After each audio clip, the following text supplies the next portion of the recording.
Shalom saudara-saudaraku sekalian, apa kabar Anda hari ini? Saya percaya meskipun ada banyak tantangan dan kesulitan yang Anda hadapi sepanjang pagi, siang, bahkan malam ini, Tuhan senantiasa menjaga, melindungi, menyertai, dan memberkati Anda semua. Kali ini kita berbicara satu topik yang juga menarik, yaitu Yesus penolong yang sejati. Baik, sebelum memulainya mari kita berdoa terlebih dahulu.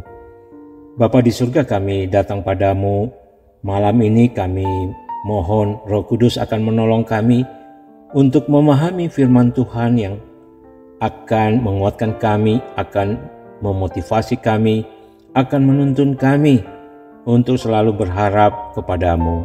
Tuhan, tolong kami untuk dapat memahami dengan jelas dan dapat melakukannya di dalam kehidupan kami setiap hari. Di dalam nama Tuhan Yesus kami berdoa. Haleluya. Amin. Saudara-saudaraku, sebagai umat Kristen, kita seringkali menghadapi berbagai kesulitan. Benar ya? Entah itu tantangan, entah itu pergumulan hidup, entah itu permasalahan. Kita memang menyadari bahwa hidup ini tidaklah mudah. Tetapi kita tidak perlu khawatir atau putus asa, karena kita memiliki Yesus sebagai penolong yang sejati. Amin. Dengarkan ini, Ibrani 4 ayat 16 berkata demikian.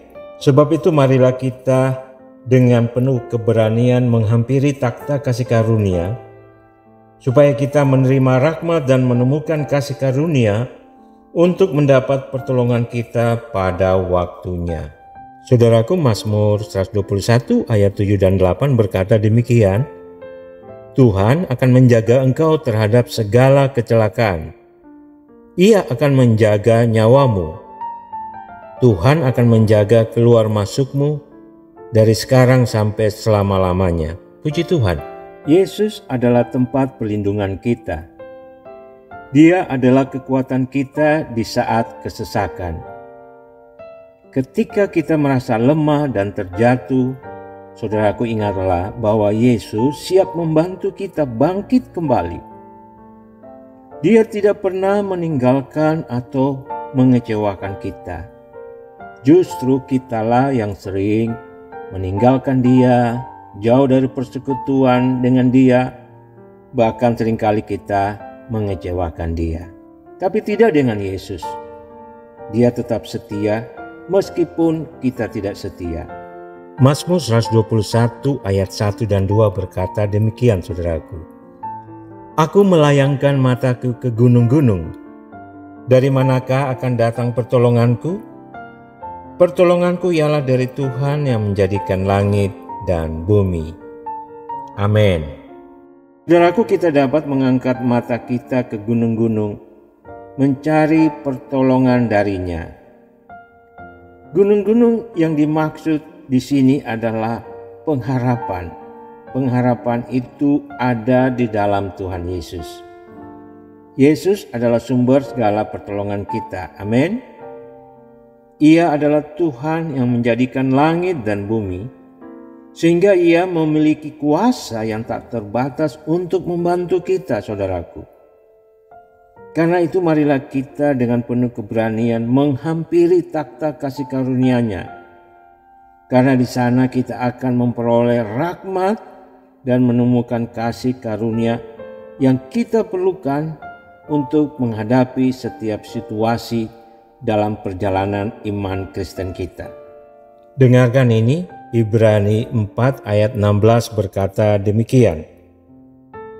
Sebab itu marilah kita dengan penuh keberanian menghampiri takhta kasih karunia, supaya kita menerima rahmat dan menemukan kasih karunia untuk mendapat pertolongan kita pada waktunya. Saudaraku, Yesus siap memberikan pertolongan pada waktunya yang sempurna.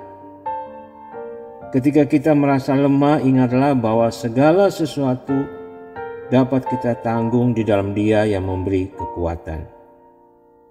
Yesus adalah sumber kekuatan kita.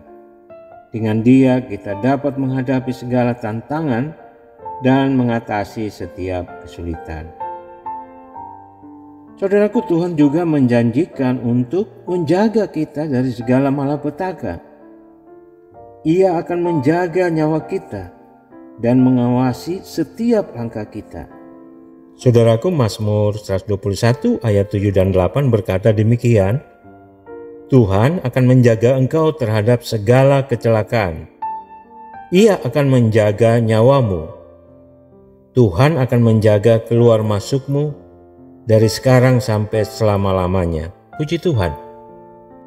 Kita tidak perlu takut, saudaraku, karena Tuhan adalah penolong yang setia dan selalu ada bersama kita.